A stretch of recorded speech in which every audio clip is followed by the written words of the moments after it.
Monkey D. Dragon arrive sur une île avec toute sa flotte. Ah les amis, est-ce que vous êtes en train de sentir ce qui se passe? Salut les pirates, paix et fortune sur vous. On se retrouve aujourd'hui car le chapitre 1054 vient de sortir.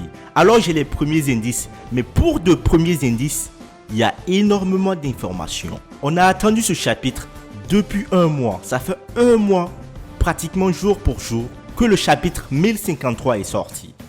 On avait vu Ryokuju abattre King et Queen. Est-ce qu'ils sont morts? Ou au contraire, est-ce qu'ils ont réussi à renverser la vapeur? Après cela, est-ce que Ryokuju va réellement apporter la tête de Luffy ou de Momonosuke à Akainu? Ça va être monstrueux parce que je pense que ce chapitre va nous apporter énormément d'informations et je suis sûr que le combat sur Wano Kuni n'est pas encore fini. Et je pense aussi les amis qu'on aura quelques indices sur ce qui s'est passé dans le monde entier, notamment la rêverie. Ce monde est en plein chamboulement et j'espère que vous êtes prêts car ça va passer à 1000 à l'heure. One Piece est pratiquement à son dernier virage. Donc accrochez-vous, augmentez le volume. Quant à moi, je balance la sauce immédiatement.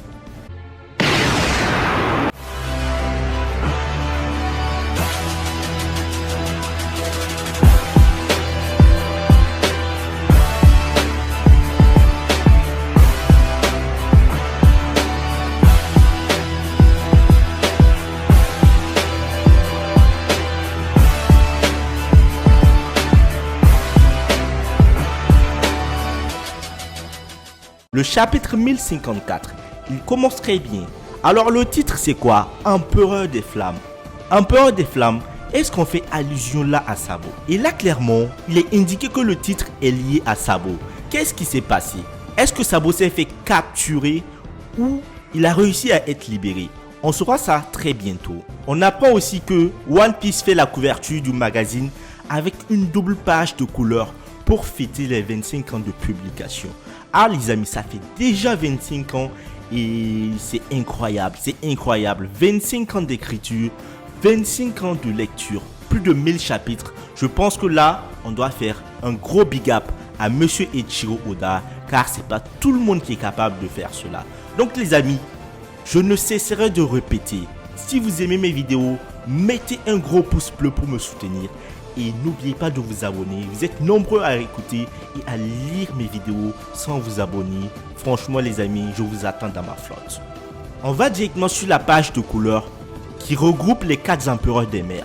Luffy, Baggy, Shanks et Barbe Noire. Ah ouais, les 4 empereurs. C'est incroyable. Alors le fruit de Ryokuju est dévoilé. C'est le Mori Mori no Mi, qui est le fruit de la forêt. Alors c'est un type Lodja et non un Paramecia comme on l'aurait pu le penser ou peut-être même un Zoan.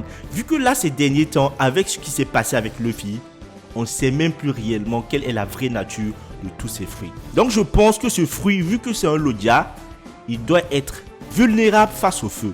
Parce que la forêt elle prend feu très rapidement et je pense pas que le mec il puisse faire poids face à Akainu parce que s'il y a un combat entre ces deux amiraux, Ryokuju il va prendre très cher. Alors apparemment Ryokuju a réussi à vaincre Queen et King parce que là il est en face des fourreaux rouges qui sont en train d'affronter Ryokuju. Là on va connaître sa vraie puissance. Est-ce qu'il est capable d'abattre ces fourreaux rouges? Parce que là clairement s'il a réussi à battre King et Queen qui ont tenu tête auparavant aux fourreaux rouges qui là présentement ont des membres qui manquent. C'est-à-dire Ashura Doji et Kiku si je ne me trompe pas. Et là je pense qu'il y a 7 fourreaux rouges. Alors normalement, vu que certains ont élaboré la théorie selon laquelle le mec il est capable de battre facilement 2 commandants de Yonko, donc il pourrait se farcir les fourreaux rouges. Alors qu'est-ce qui est en train de se passer? On se rend compte que Yamato se met dans le combat et on voit Yamato qui frappe Aramaki sur la tête. Yamato, on se souvient très bien, j'ai dit Yamato va nous montrer de quoi elle est capable. Et là, qu'est-ce qui est en train de se passer? Momo arrive et empêche Yamato d'affronter Aramaki. Apparemment, Momo a des informations que nous, on n'aurait pas. Peut-être que Aramaki fait partie des révolutionnaires? On ne le sait pas, parce que si Momo a empêché cela, on sait que Momo a lu le journal de bord d'Oden. Donc il a des informations que nous, et même les chapeaux de paille, n'ont pas. Donc je pense qu'il a une bonne raison de faire cela. Mais malheureusement, on s'arrête sur ça. On n'aura pas beaucoup plus d'informations. Dites-moi les amis, quelle théorie élaborez-vous sur cet acte de Momonosuke? Pourquoi il a arrêté ce combat? Il a arrêté les Fronts Rouges et Yamato qui étaient sur le point d'écraser Aramaki.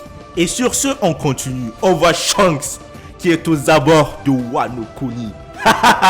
Shanks est là. Shanks va tout détruire. Qu'est-ce qu'il est en train de faire? Il est de retour. Il semble vouloir voir Luffy, mais Shanks veut finir avec Bartholomew d'abord. Les questions de quel Bartholomew? C'est le Bartholomew qui fait partie de la flotte de Luffy où il est question de Kuma. Est-ce qu'il y a un autre Bartholomew? Parce que là je suis perdu. Parce que ce sont les deux Bartholomew que je connais et je pense que ce sont des alliés. Et là on a Shanks qui dit, il est temps pour aller chercher le One Piece. Alors, il est temps pour qui?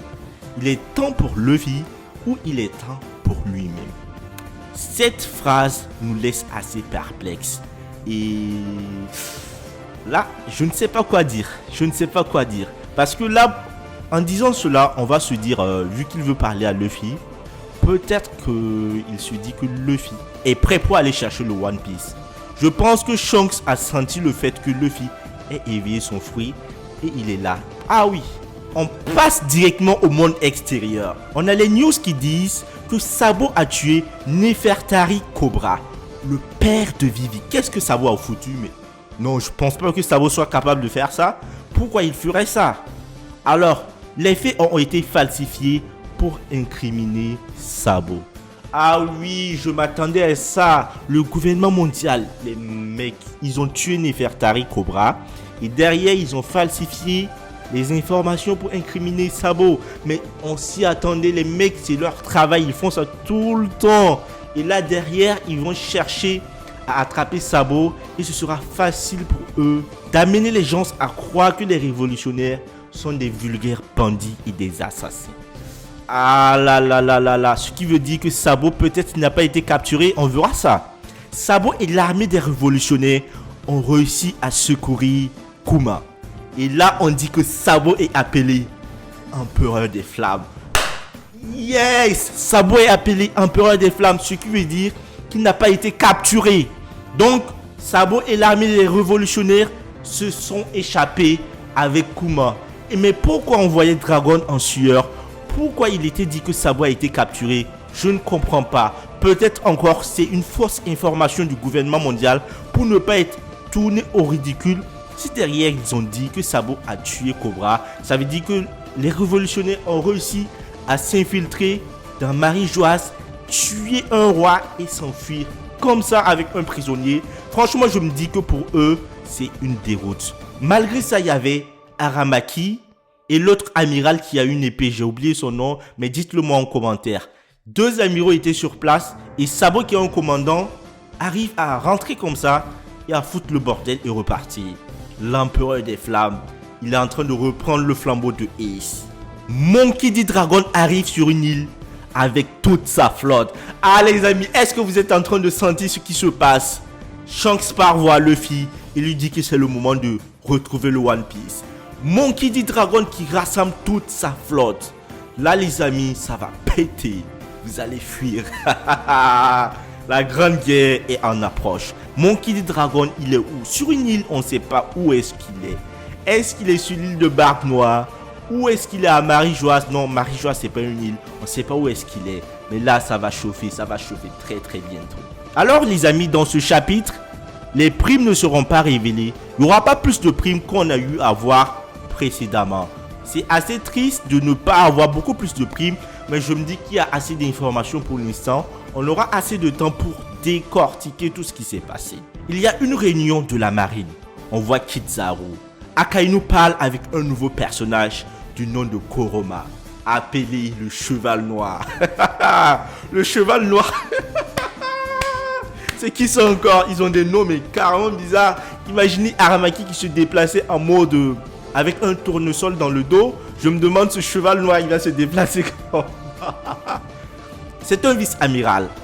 Ah oui? Qu'est-ce qu'il faut avec un vice-amiral? Il lui parle comme si c'était son fils.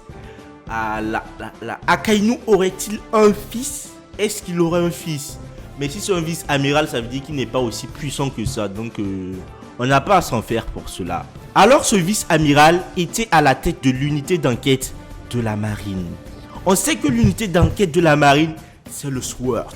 Ah là, les amis, vous vous rendez compte? Si le fils d'Akainu est à la tête du SWORD, le SWORD qui est l'agence pacifique, l'agence qui recherche la justice, ça veut dire que Akainu sait tout cela. Est-ce que Akainu serait potentiellement un futur allié? Parce qu'on sait que le SWORD risque de s'allier avec Luffy. Ah là les amis, ce serait un retournement de situation mais incroyable. Incroyable si Akainu finissait par s'allier à Luffy et Sabo, lui qui a tué Ace. Non mais franchement, ça m'étonnerait pas parce que dans tous les mangas, on voit un badass méchant qui se plie et qui s'allie avec le héros vers la fin. Ah là, ça montre que Luffy aura peut-être un amiral. On saura très bientôt ce qui va se passer. Mais là, ce chapitre, les amis, c'est un chapitre de malade mental. C'est un chapitre, mais oufissime. Vous vous rendez compte de toutes ces révélations qui ont été données? Dites-moi ce que vous pensez, parce que très bientôt, il y aura beaucoup plus d'informations avec le résumé complet et les spoilers officiels. Prenez ces spoilers. Là, ce ne sont même pas des spoilers, ce sont les premiers indices. Mais on a énormément d'indices. Prenez cela avec des pincettes.